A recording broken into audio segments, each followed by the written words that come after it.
And today we're going to be discussing Introduction to Cognitive Psychology. Just a bit of a warning, there's actually several activities in this. So given I would normally do this in class and have several minutes, the video itself is likely going to end up smaller. If you are in my class, you may wish to speed your way through any of the activity slides. If you are using this if you're an instructor using this for a different thing, please feel free to watch this, and you can of course pause this video, do the activity with your own people, and then restart it as you wish. So first discussion question is more like a thought exercise, but I want you maybe also do this with a friend because it would be much easier to get a comparison here. But close your eyes and think of a dog. What type of dog do you see? What details about the dog do you see? Such as, are they groomed? Are they not groomed? Or even if they're wearing a collar. Is there anything else that you see? Why don't you ask a friend the same thing and see what they say? The odds are we're likely going to see very different animals. Maybe one person's thinking of a Maltese while another is thinking of a German Shepherd. Maybe somebody's thinking about dog has a collar, maybe it doesn't. So do all people see and picture the same thing? The answer is, well, no. One of the things that we discuss in cognitive science and cognitive psychology is that concept of imagination and visualization and such, amongst many other things. So cognitive psychology is a subsection of cognitive science. In cognitive psychology, they specialize in the basic processes, memory, language, perception, problem solving, mental imagery, like with the dog, and attention. And while it is considered an empirical scientific-based method, there is a very strong interdisciplinary approach.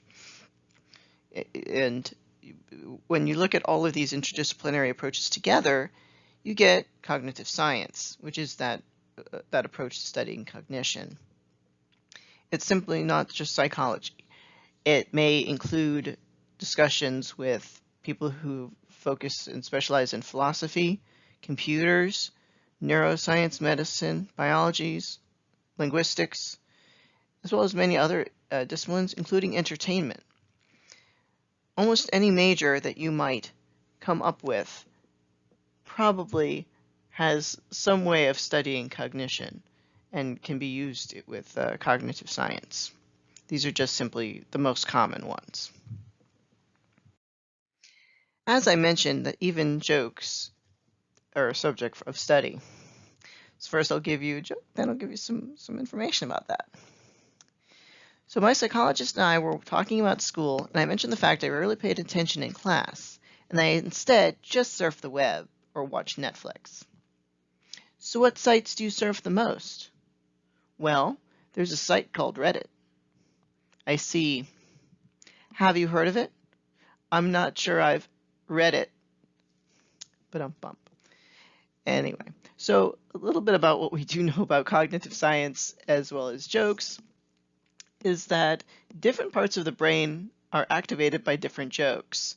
Puns activate in one part, and normal jokes tend to activate elsewhere. In fact, just reading a joke can make certain parts of the brain light up. And an awful lot of joke processes are in the prefrontal cortex. I believe that was where puns were. I can't remember. But I do know one of the types of jokes was activated in the prefrontal cortex. again, sorry for that joke. So as I mentioned, there are a lot of different fields that can easily participate in cognitive science. Here are just a few different majors and how that can relate to cognitive psychology, cognitive science, etc. Arts and music, they always show creativity, problem solving, fine motor skills, as well as sensation and perception. Any type of medical stuff, how the brain develops, electrolyte issues, working with people who have cognitive impairments. And, well, quite frankly, these people are usually the ones who are first to know that something might not be quite right. Business, decision-making under pressure, creating new ways to classically or operationally condition shoppers. Computer science and engineers, of course, information processing theory, building software, machines, neural nets, all of that type of thing, artificial intelligence. Dramatic arts, creativity, language, memory under pressure. Education, problem solving, new ways to improve learning or memory. And psychology, well, yeah, pretty much everything there. And of course, there are, of course, others that I haven't touched, but certainly have something to do with these other areas that cognitive science touches. So here we have a little bit about the history of cognitive psychology. If you're going to take the Psych GRE, there's a chance that some of this is going to be on it. So we start off as psychology really being looked at from an academic perspective in 1879 in Germany with Wundt, who had the first psychology laboratory as well as journal. That, at least as far as we know so far, he is the first, so he's recognized. William James is the first person to offer psychology courses, that should say in the U.S. And G. Stanley Hall was not only a student of William James, he became the first doctorate in psychology awarded. He would later have the first American laboratory and start the first American journal in 1883 for psychological issues. Now, we also know that there are many schools of thought that were occurring around this time, including Structuralism, which was trying to figure out what the basics of consciousness was. And those would be stuff like, when we are if we're asking questions, you always see an image. Wundt was really into this particular area. Well, at least his students were, certainly. But the problem is that did rely on an awful lot of self-reports, and sometimes self-reports can be a little bit challenging to verify. Eventually, that school of thought did collapse over time. Functionalism, which primarily came up with as basically a response to structuralism, well, that really came out of some of the work by William James. They really didn't care about the structure, or the structure of consciousness. They were more interested in how it worked. They were really focused in on stuff like observation, like naturalistic observation and such. Over time, this really was the grandfather of what we now think of as applied psychology. So clinical psych, you probably want to thank functionalism for all of this. Later, we have another school of thought, behaviorism, which cared very little about consciousness. They really didn't like consciousness, and was really focused in on stimulus and response. And basically, we can't always say what consciousness is, what the structure, or why you're doing anything, but I can always tell if you flipped a light switch to cause a light on, to turn a light on. Okay, well, that makes sense. But that also had its own set of problems later. But some of the famous names that we're going to have are stuff like Watson and Skinner.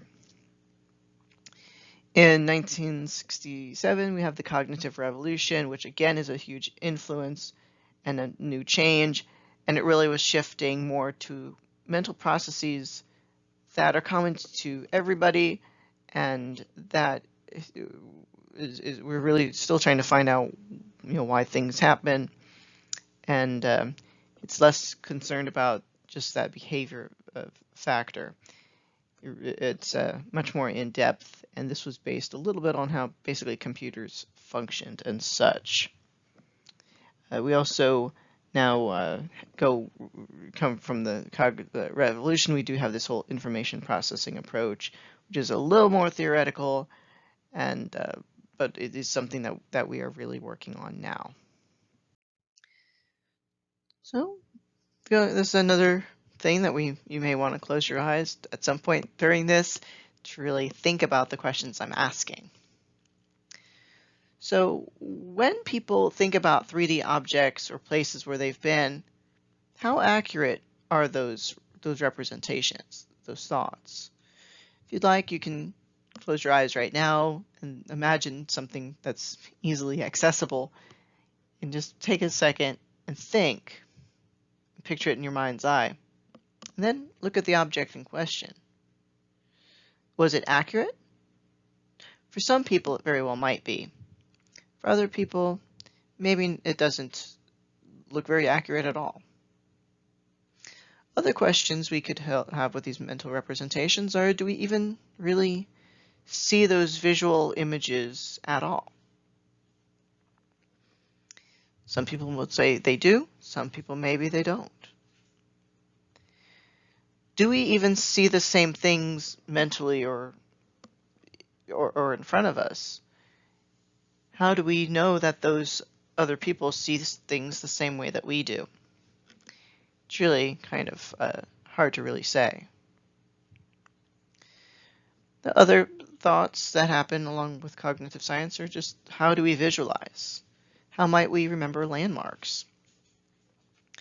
Some people, when they're driving, have really good senses of direction. Some maybe don't. I met a woman who was given a GPS before she had her car because she was that bad at navigating. If you're going to go out and memorize patterns of how you get places, maybe there's certain things that you remember more than others. I am usually the person to remember where all the bookstores are, where the libraries are, where all the schools are. Of course, that makes it challenging if there's an area where there isn't very much to go. My partner is very much the opposite, and he'll tell you where all the Bass Pro Shops are, or all the lakes, or all the rivers, because he likes his fishing. But everybody does see these things differently. They remember things differently. Maybe tall buildings are your thing, or maybe not. But when we do have these mental representations, we do have those things that build up our cognitive map, which is what we're about to discuss. Okay, so what is your cognitive map? It really is a memorization of some type of spatial arrangement. You know where things are, basically. In my case, I know where all the bookstores are. I have a little mental representation in my brain that, okay, I go there, it's this far away from Barnes & Noble or whatever. And everybody, or at least most people, have some form of cognitive map or being able to take care of that. But what if you can't make a cognitive map? Not everybody can. And sometimes that can cause interesting problems, which we're about to see.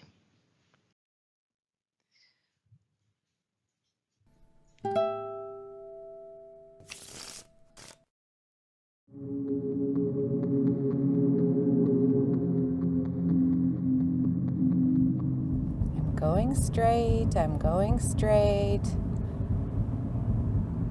Going straight.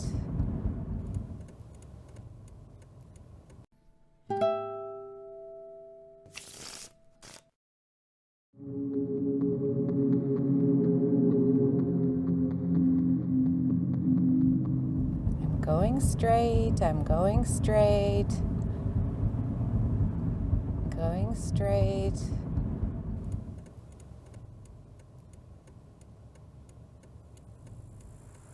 The first time it happened to me, I was 5 years old. I just ran blindly into this backyard of this house in front of me. There was my mother. I said, "Where are we? Where's our house? Why are you here? Whose backyard is this?" And she said, "Well, it's our backyard."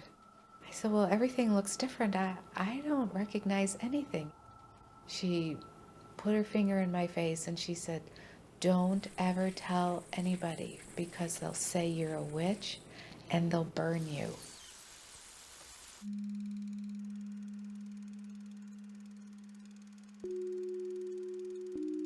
I knew that from this moment on, my life would be different. I was going to have to learn why things look different.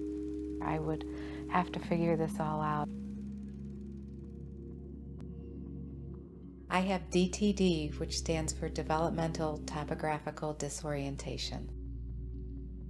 It's just not something that other people can understand because they couldn't see what I was seeing.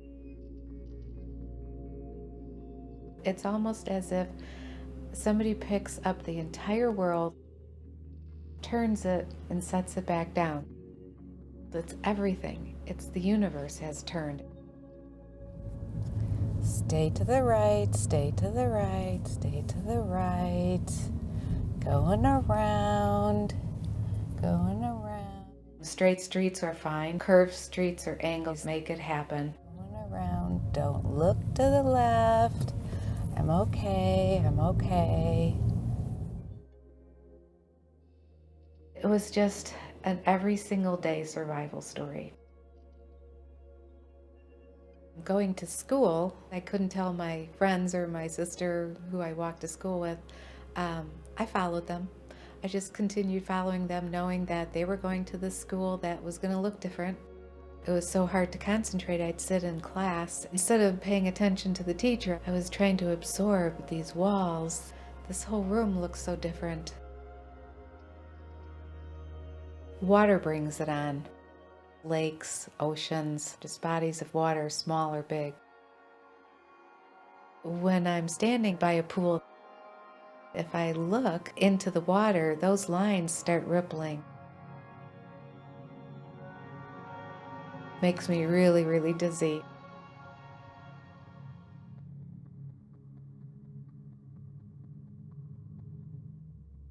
Living in Denver, the mountains are always on the west side of town.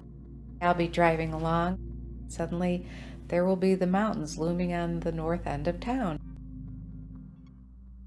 And that's when I know what's happened to me.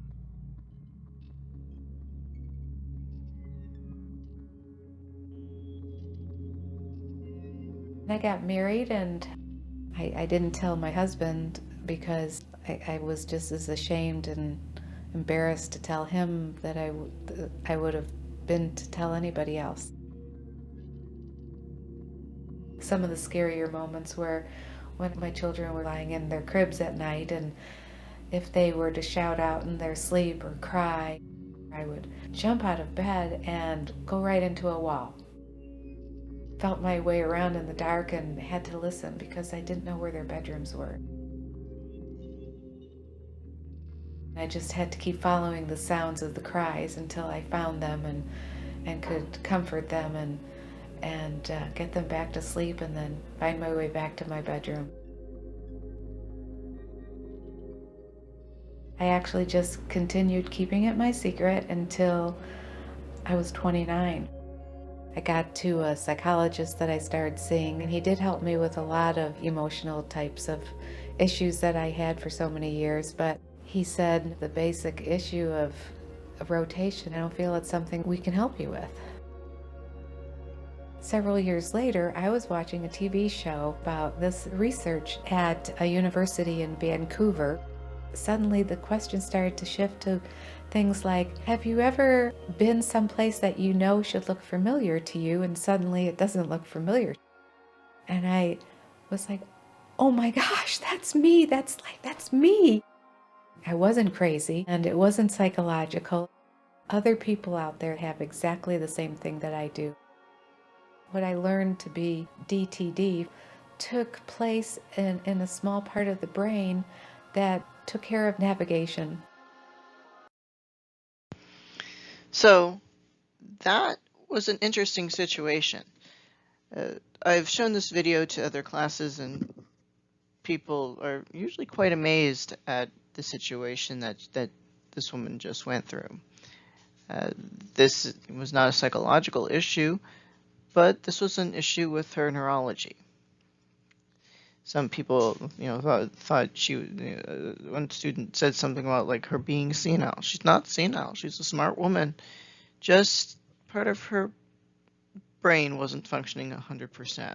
So this concept of this cognitive map was not really working. This is fairly rare, so most people who get lost are simply getting lost. It's not that their cognitive map maybe hasn't formed appropriately yet, maybe just due to inexperience. In her case, it just couldn't form at all. And that makes it very, very interesting as far as cognitive science is concerned. Another thing that we think of when we deal with cognitive science includes stuff like simply categorization. How we put things into categories. So now we have a activity that is called "What is this?" For those of you who are in my class, you may want to skip ahead a few slides if I'm doing this lecture for your class, because you might be using these activities. If it turns out I'm not, feel free to come back and watch this because it's kind of fun. For those of you who are not going to my classes, feel free to watch this straight through.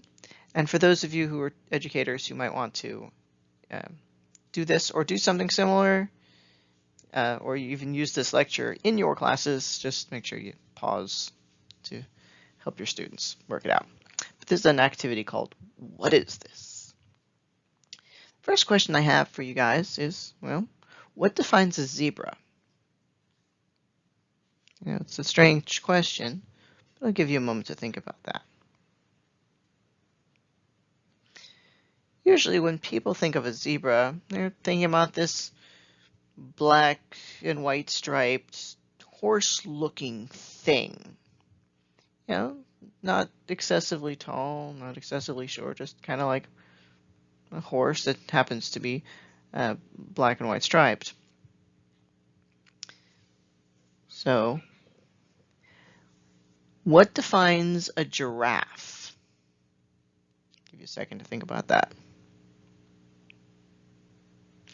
Most people, when they think of a giraffe, they're thinking about a relatively tall animal, kind of a yellowish brown, kind of splotchy, maybe a super tall, long neck. And that's all right. Maybe a kind of a unique face, not quite horse-like or anything like that. So, I want you to humor me when I'm about to play a game. So, what is this? If you said a zebra, you're correct. Giraffe? Certainly looks like one to me. Looks like a zebra posing for the camera. And the giraffe's kind of jealous too. So what the bloody heck is that? Now, if you look at this, it has characteristics from quite a few things here. It's got that black and white thing going on, like the zebra, and it is, the body's probably about the height of a zebra, but most of it's not black and white striped. It does have a long neck, not super long like the giraffe. It does kind of have a giraffe face. So, give you a moment to think. What is it? If you said that it was a giraffe, you're correct. This is actually a very, very close cousin of the giraffe that we normally think of. It's called a forest giraffe. It actually does have another name, but I'm not really good at pronouncing that one. And it's OKAPI, if I'm recalling correctly. So, this is not a zebra, despite the fact it has stripes and is about zebra height. So, we really have to think about stuff like, what is a category? We just categorize the giraffes, the zebras, and all that other stuff. And, well, now we just go into this. So this is another activity I like to use. So look at the photo here. That's what we're really going to be stressing on. So categories, when we're thinking about a category, it tends to be well defined, contains specific features, and, well, jointly sufficient enough to categorize us into whatever we need to do. So looking at this, what defines office furniture in the picture? Now, obviously we have a chair, an office chair. We have a desk, although it's not necessarily the most standard desk that we normally have. So is there anything else in this that we might think? There's kind of a couple filing cabinets. You can possibly make those arguments. What about the bookshelf hangy things up there? Are those? What about the books, the computer, the wall art? Depending on how you define office furniture, you can make arguments for pretty much any of that. The books are stacked rather high, so if you define an office chair as something to sit on in an office, well, you might be able to sit on those books. Can't define office furniture as something that rolls because the desk doesn't look like it's really rolling. And then we also have other questions of assuming there was a whiteboard in the room, would that be something that we would consider office furniture? It certainly is sold in Office Depot. So a lot of these things, in fact, are. So, however you define that, it's, well, up to you. So another question we have is stuff like, what is a concept? A concept simply is that mental representation of a category. So what is your concept of office furniture? Is it something that we already discussed? Or do you have a completely different one that maybe I didn't mention? So just give you a moment to think about that. And everybody here is probably going to have something a little bit different. And this is one of the challenges of the YouTube environment. I don't get to hear what your concepts are, because I'm sure I could help respond to them. But all of these things are important given our next activity. Now we get to discuss fuzzy categories. Some things are not super clear. For example, when I earlier mentioned, is a whiteboard office furniture. So let's think about this activity. And we're going to, hopefully there will be enough of you to sort these words into two categories. And you guys can pause the video while it comes up and think about the categorization that you may argue for. and go.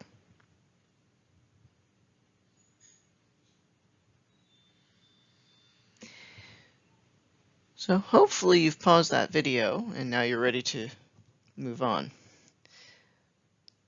Most people, when they look at this, they could divide this up into a few different ways.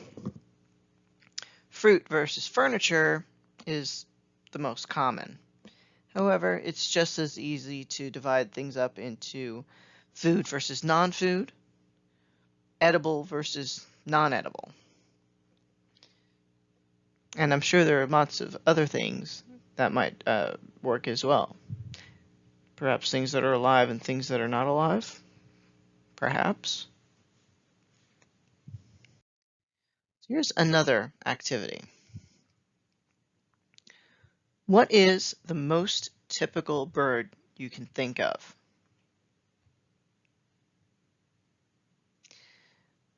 If you're in the US, you're probably going to think of a more common bird around us. You might be thinking about a cardinal, a robin, maybe a finch. I've seen finches around here. You might even think about an eagle. What about this? I'm betting most of you were not thinking about that. But that is a very unusual penguin there. If you were thinking about a penguin, well, more power to you. But I can pretty much guarantee you are not thinking of that. I'm not really sure about what that is, to be honest with you. But that is a very unusual looking bird. Don't know what to tell you, but you probably weren't thinking about it. What about that? Were you thinking of those?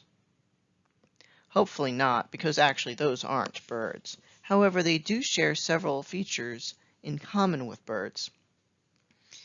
A platypus lays eggs like a bird, and it's got the same type of bill, or similar bill as a bird as well.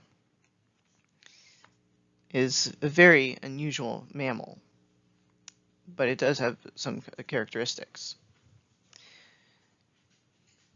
So you can make the argument that these are kind of borderline. Normally when people think of a bird, they're thinking about this two-legged, two-winged creature with feathers, lays eggs, has a big some type of beak. But as you notice, the platypus, as I mentioned, has some similar characteristics as well. Are they typical? Some of those features are what would typically be considered bird-like. But when we think about things, normally when we're thinking about stuff, we are thinking about things that are the most common. For example, you're going to think about, when you think of a bird, you might think of the closest bird that you've seen, lately. So, just things to think about, that not always are things that in a category, some of those features aren't always exclusive to that category, and sometimes that can lead to confusion. But there's more about that in a completely different class. We're just going through the basics right now. Another area that some people like to discuss, and certainly that it does fall into cognitive science, is this concept of problem solving, expertise, and error. Problem solving, I think all of us, hopefully by now, have seen some type of scientific method, because it's actually the steps of solving a problem actually has a lot of similarities. You notice you're first identifying the problem, or asking a question, trying to understand the problem that you have, whether it's background research or just asking some questions. Form a strategy, may involve some creativity depending on the problem. Organize the information, allocate the resources to actually try to fix it. We see if it works or not. It's kind of like running your experiment. Well, actually Actually, kind of 3 through 5 are kind of experimental right there. 6, you're monitoring this, kind of like collecting data. And eventually, you see if it worked or not, and you evaluate those results. And it's actually much simpler than a lot of people might think it is. So now, let's discuss experts. What makes someone an expert? Generally, what people think of when they think of experts is this idea that it takes something like 10,000 hours to become an expert at something. I'm not here to confirm or deny that, because there's also a concept of deliberate practice, which actually can improve your skills much quicker. And as an aside for that 10,000 hours of ideas, that's one of the reasons that one person who was an expert at expertise basically calculated out how long Bill Murray was trapped in Groundhog Day based on how many things he mastered. So the understanding is probably he was trapped in there for about 34 years, as opposed to the 10 years that the writers were supposed to have him trapped for. Anyway, that's neither here nor there. So an expert is really good at pattern recognition in their area of expertise, of course. There was this study that took a bunch of chess grandmasters, so that's some of the highest people you can get, as well as a bunch of people that really aren't very good at chess or novices at chess. And the scientists set up this chessboard and had 30, these people had 30 seconds to memorize all the pieces and where they were. The chess masters could memorize and replace and with something like a 91% accuracy. Excuse me. The people that were not grandmasters, the novices, they weren't even close to that. But this was because they also did something in a logical order, logical pattern. When the scientists took the chess pieces and mixed things up into a less than logical order, the chess masters, their accuracy rating really dropped down.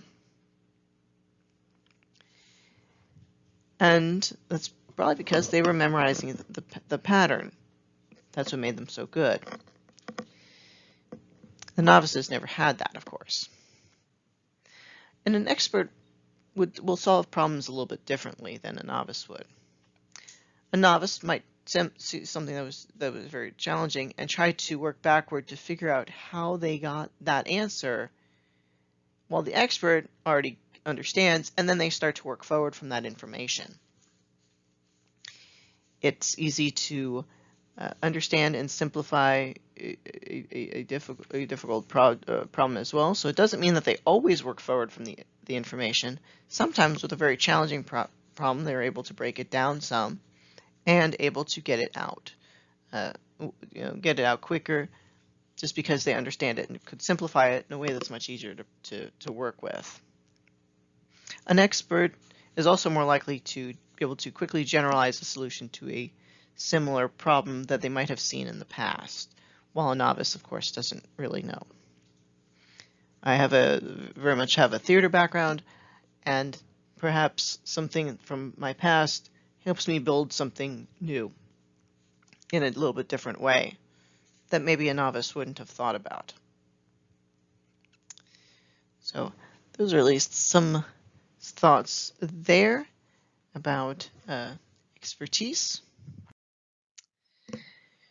We also are commonly discuss things like cognitive errors and, problem solving, as we mentioned before, is related to decision making. And, well, do we ever make bad decisions? Well, quite frankly, most of us have at some point or another. And why don't we cover a little bit about how we can identify some of those cognitive errors, what they are, and maybe a little bit of how they can be overcome.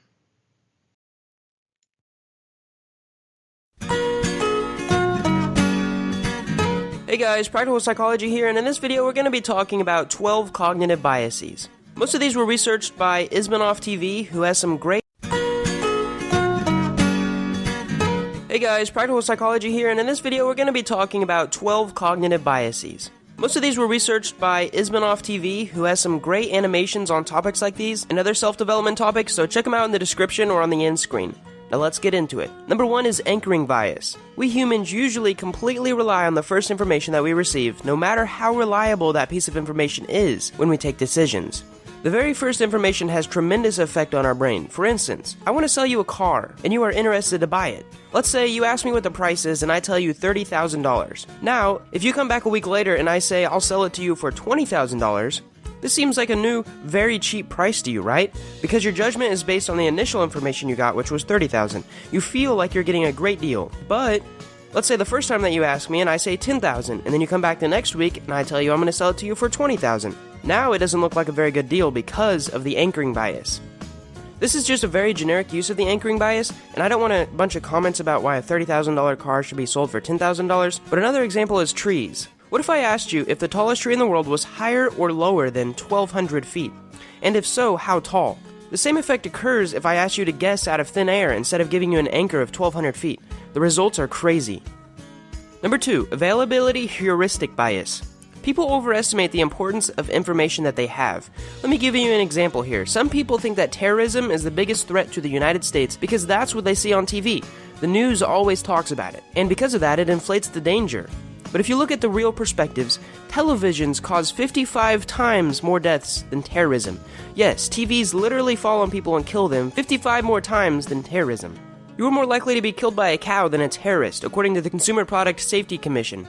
It's more likely to die from a coconut falling on your head and killing you than a terrorist attack. Thank you, Gary Vaynerchuk, for that one. Even the police that are hired to protect you from terrorists, it's estimated that you are 130 times more likely to be killed by the police than by a terrorist. That's because people do not make their decision based on facts and statistics, but usually they make it on news and stories and stuff they hear from other people. It's way scarier to die from a terrorist attack than a falling coconut, and because of this, usually the news won't cover it because there's not much money in it. Number 3 is the bandwagon effect. People do or believe in something not because they actually do believe it, but because that's what the rest of the world believes in. In other words, following the rest without thinking. If you've ever heard someone say, well, if your friends jump off a bridge, would you?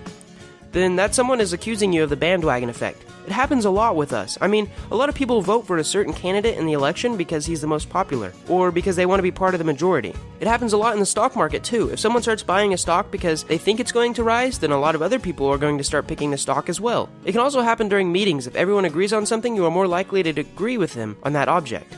In management, the opposite of this is called groupthink, and it's something companies try very hard to deter.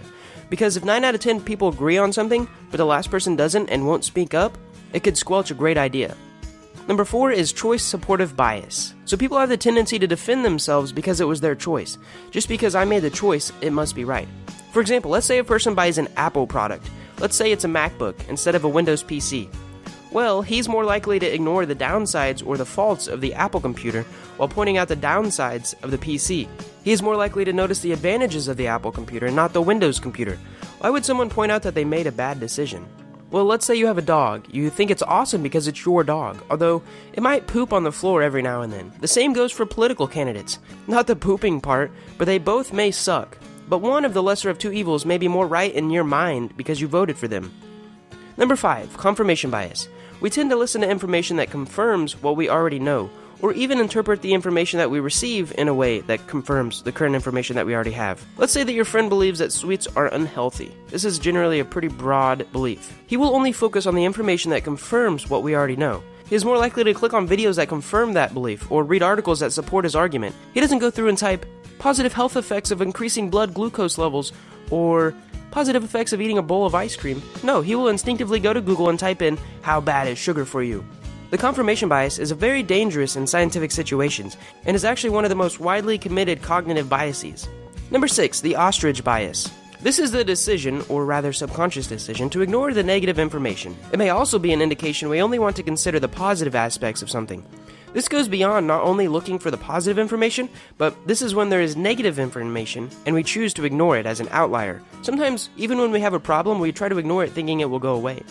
Let's say you have an assignment to do. It's not something that you really want to do, so you may just keep on procrastinating with it because your mind thinks that it'll go away or is solved by ignoring it. Smokers usually, they know it's bad for their health, but a lot of them keep ignoring the negative implications of cigarettes, thinking it will not damage them or might stop them before anything serious will happen, because they consider themselves an outlier. To avoid finding out negative information, we just stop looking for it. Now, this could be a serious crime in many scientific research laboratories, and basically promotes ignorance. Number 7, outcome bias. We tend to judge the efficacy of a decision based primarily on how things turn out. After a decision is made, we rarely examine the conditions that existed at the time of the decision, choosing instead to evaluate performance solely or mostly on whether the end result was positive or not. In other words, you decide whether an action is right or wrong based on the outcome. This goes a little bit into consequentialism, but it goes hand in hand with the hindsight bias. Let's say there's a manager who wants to take the decision. His team and the data are telling him to make one decision, but his gut is telling him to make another decision. Well, he goes ahead and makes the decision that his gut told him to do. And then in the end, it was the right decision. Does that mean it's actually better to trust your gut rather than listen to your team who is advising you based on facts and statistics? Well, that's what the outcome bias is. You take the decision and base the effectiveness of your decision on the outcome, even if it was luck. Now, this is bad logical thinking and will actually lead you to ruined thinking and bad outcomes in the long run. Number 8, overconfidence. Sometimes you get too confident and start taking decisions not based on facts, but based on your opinion or gut because you have been correct so many times in the past. For example, you are a stock trader and you pick 5 stocks, and in a couple years, all of them turn out to be successful or profitable. It increases your confidence to a point to where you can start believing that whatever stock you pick will be successful. It's quite dangerous because you might stop looking at the facts and solely rely on your opinion. Check out the gambler's fallacy if you want more information on this. Just because you flipped a coin 5 times and it landed on heads doesn't mean that the next time there's more than a 50% chance of it landing on a head again. Ego is the Enemy is a great book about this bias, and I just made a book review on it. Number 9, placebo bias. When you believe something will have a certain effect on you, then it will actually cause that effect. For instance, you are sick and the doctor gives you a certain medicine. Even if that medicine does not actually help you, even if it's just made of sugar, you believe that it will help you, and it actually causes you to recover quicker. This might not sound very logical, but dozens of experiments have proven this. That's why, if you realize positive people usually have a positive life, and vice versa. The way you think is super important, and we've hit on this in previous videos. For the same reason, a lot of personal development books say that if you really believe something, you will eventually achieve it, or at least find a way to achieve it.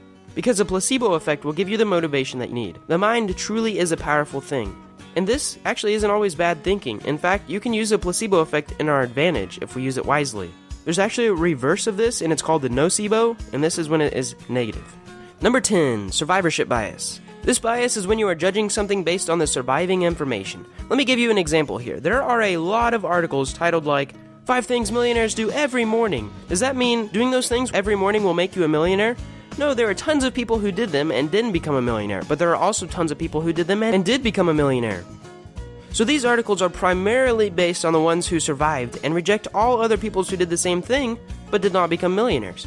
Another example is to say that buildings in an ancient city were built using extreme engineering because they lasted so long.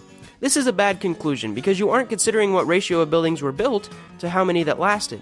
You're only seeing the ones that lasted thousands of years of weathering, when the other 90% have already washed away. It's hard to know what you don't know. Number 11, selective perception. I like this one. Selective perception is a form of bias that causes people to perceive messages and actions according to their frame of reference. Using selective perception, people tend to overlook and forget that contradicts their beliefs or expectations. Let's say, for example, you're a smoker and you're a big fan of soccer. You are more likely to ignore all the negative advertisements about cigarettes because since you are already smoking, you have this perception that it's okay to smoke. But if there's an advertisement about soccer, you are more likely to notice it because you have a very positive perception about it. This is actually something really interesting and has to do with how you perceive the world due to your subconscious mind and what it filters out. The last one is called the blind spot bias.